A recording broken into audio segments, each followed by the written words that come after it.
ఇరు తెలుగు రాష్ట్రాల్లోనూ కరోనా బాధితులు ఎవరైతే ఉన్నారో వాళ్ళు ప్రజల మధ్యలోనే తిరుగుతున్నారు. అంటే కరోనా పాజిటివ్గా నిర్ధారణ అయిన వాళ్ళందరూ కూడా ప్రస్తుతం చాలామంది ప్రజల మధ్యలోనే తిరుగుతున్నారు. ఇంటర్ స్టేట్ ట్రాన్స్పోర్ట్లో కూడా ఉన్నారు, వివిధ ప్రాంతాలకు ప్రయాణం చేస్తున్నారని చెప్పి నిన్న ఒక సమాచారంలో మనం చూడడం జరిగింది. అయితే ప్రస్తుతం హైదరాబాద్కి, పర్టికులర్గా హైదరాబాద్ నగరానికి సంబంధించినటువంటి విషయంలో అధికారులు ఒక బాంబు పేల్చడం జరిగింది. దాదాపుగా ఈ కరోనా విస్తృతి నగరంలోనే, అంటే తెలంగాణ రాష్ట్రం మొత్తంలో చూసుకుంటే ఖచ్చితంగా జిహెచ్ఎంసీ పరిధి హైదరాబాద్ నగరంలోనే ఎక్కువగా ఉంది అన్నటువంటి విషయం ప్రేక్షకులందరికీ సుపరిచితమే. అయితే దీనికి సంబంధించి ఈ కరోనా పాజిటివ్ వ్యక్తులు ఎవరైతే ఉన్నారో, అంటే తప్పుడు ఫోన్ నెంబర్లతోటి, తప్పుడు అడ్రస్లతోటి టెస్టులు చేయించుకుని పాజిటివ్ అని తేలిన తర్వాత ఫోన్ స్విచ్ ఆఫ్ చేసుకోవడం, అడ్రస్లో లేకపోవడం చేసే వాళ్ళు ఎవరైతే ఉన్నారో వీళ్ళని ట్రేస్ చేయడం మాకు చాలా ఇబ్బందికరంగా ఉంది. జియో ట్యాగింగ్తో కూడా మేము వాళ్ళని ఏం చేయలేకపోతున్నాము.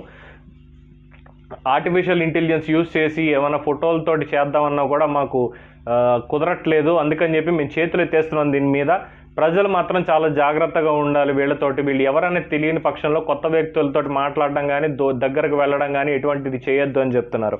అయితే దీనికి సంబంధించి ప్రస్తుతం ఏం జరుగుతోంది అంటే, వీళ్ళు ఫోన్ స్విచ్ ఆఫ్ చేసుకొని హోమ్ ఐసోలేషన్ అన్న పేరుతో ఇంట్లో ఉంటున్నారు. 3-4 రోజుల తర్వాత కాస్త తెరిపినివ్వగానే వెంటనే బయటకు వచ్చి మిగతా వాళ్ళతో కలిసి తిరుగుతున్నారు. అంటే ఇప్పటివరకు కరోనాకు సంబంధించి ఇది ఖచ్చితంగా ఇన్ని రోజులకి తగ్గుతుంది అన్నటువంటి విషయం ఎవరూ స్పష్టం చేయలేదు. అది 10 రోజులు కావచ్చు, 15 రోజులు కావచ్చు, ఎన్ని రోజులైనా కావచ్చు. కాకపోతే మనకి ఇప్పుడు ప్రస్తుతానికి క్వారంటైన్ సెంటర్లో పెట్టిన దాని లెక్క ప్రకారం, అలాగే మెడికల్ సైన్సెస్ సెంటర్ వాళ్ళు, కేంద్ర వైద్య శాఖ వాళ్ళు చెప్పడం 14 రోజుల పాటు ఇది తీసుకుంటే కనుక కరోనా నుంచి పూర్తిగా బయటపడవచ్చు, నెగిటివ్ రిపోర్ట్ తీసుకోవచ్చు అన్నటువంటి విషయం చెప్పడంతో ఈ 14-15 రోజులు కూడా ఉండలేకుండా బయట తిరుగుతున్నారు. దీనివల్ల మిగతా వాళ్ళకి ఎంత ఎఫెక్ట్ అవుతుంది అన్న విషయం వాళ్ళు పట్టించుకోవడం లేదు. అయితే దీనికి సంబంధించి ముఖ్యంగా సూచనలు చేసేది ఏంటి అంటే, కరోనా సోకిందని చెప్పి ఎక్కడ పడితే అక్కడ తిరగకండి అని చెప్పి చెప్తున్నారు. అట్లీస్ట్ వాళ్ళకి సమాచారం చేరుతుంది అన్నటువంటి విషయంతో. అలాగే టేక్అవేస్, గ్రాసరీస్, మెడికల్ షాపులకు కూడా పాజిటివ్ వ్యక్తులు వెళ్తున్నట్టుగా తెలుస్తోంది అని చెప్పి అధికారులు చెప్తున్నారు. అయితే అధికారులకు కూడా వీళ్ళు కాంటాక్ట్లోకి రాకపోవడం, అంటే తగ్గించుకోవడానికి క్వారంటైన్ సెంటర్కి వెళ్ళడం లేదు, డాక్టర్ని కన్సల్ట్ చేయడం అన్న విషయంలో ఎవరు ముందుకు రాకపోవడం వల్ల ఏం జరుగుతోంది అన్న విషయంలో సందిగ్ధత అనేది నెలకొంది. దాదాపుగా తెలంగాణలో కూడా పాజిటివ్ కేసులు 50,000 క్రాస్ చేసి, అందులో ఒక జిహెచ్ఎంసీ పరిధిలోనే దాదాపు 44,000 కేసుల దాకా ఇక్కడ రికార్డ్ అవ్వడం జరిగింది. అయితే దాంట్లో దాదాపు 28,000 మంది కరోనా నుంచి కోలుకొని డిశ్చార్జ్ అవ్వడం జరిగింది అన్నటువంటి విషయం అధికారులు చెప్తున్నారు. అయితే దాదాపుగా హైదరాబాద్ సిటీలో హై రిస్క్ జోన్లు మారుతున్నాయి. ఇప్పటివరకు 40,000 పాజిటివ్ కేసులు నమోదవడంతో ఎక్కడెక్కడ హై రిస్క్ ఉంది అన్న ఏరియాలని అధికారులు వెల్లడించడం జరిగింది.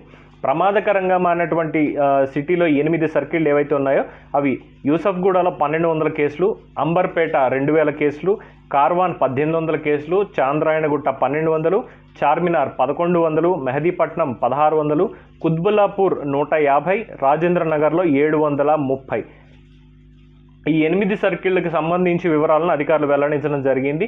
దయచేసి ప్రజలు ఎవరు కూడా ఈ సర్కిళ్ళకు వెళ్ళవద్దు. అలాగే కొత్త వ్యక్తులతోటి మాట్లాడేప్పుడు జాగ్రత్తగా ఉండండి. అలాగే మెడికల్ షాపులు, గ్రాసరీలు, టేక్అవేలకు సంబంధించి పూర్తిగా మీరు ఏమైనా వస్తువులు తీసుకునేటట్టయితే మీ చేతులను శుభ్రంగా శానిటైజ్ చేసుకోండి, మాస్క్ ధరించండి విధిగా. కరోనా సోకింది, తర్వాత క్వారంటైన్కి వెళ్ళాలి, ఈ వాళ్ళని అధికారులు వదిలేశారు అన్నటువంటి నింద వాళ్ళ మీద వేయడానికి మనం తగవండి. ప్రజలకు మన బాధ్యత మనం తెలుసుకోవాలి, మన ఆరోగ్యానికి భద్రత మనమే కల్పించుకోవాలి. ప్రభుత్వం చేసే చర్యలని కేవలం రోగానికి బలైన వాళ్ళకి మాత్రమే చేస్తున్నారు, కానీ ప్రతి సామాన్య ప్రజలకి వాళ్ళు చెయ్యరు. అది వాళ్ళ బాధ్యత కాదు. కేవలం వాళ్ళని హెచ్చరించడమే ప్రభుత్వం బాధ్యత. సో కామన్ సెన్స్ యూజ్ చేసి మన జాగ్రత్తలో మనమే ఉండాలి. ప్రజలందరూ ఇది గుర్తుపెట్టుకొని మీ ప్రాణాలకి భరోసా మీరే ఇచ్చుకోండి.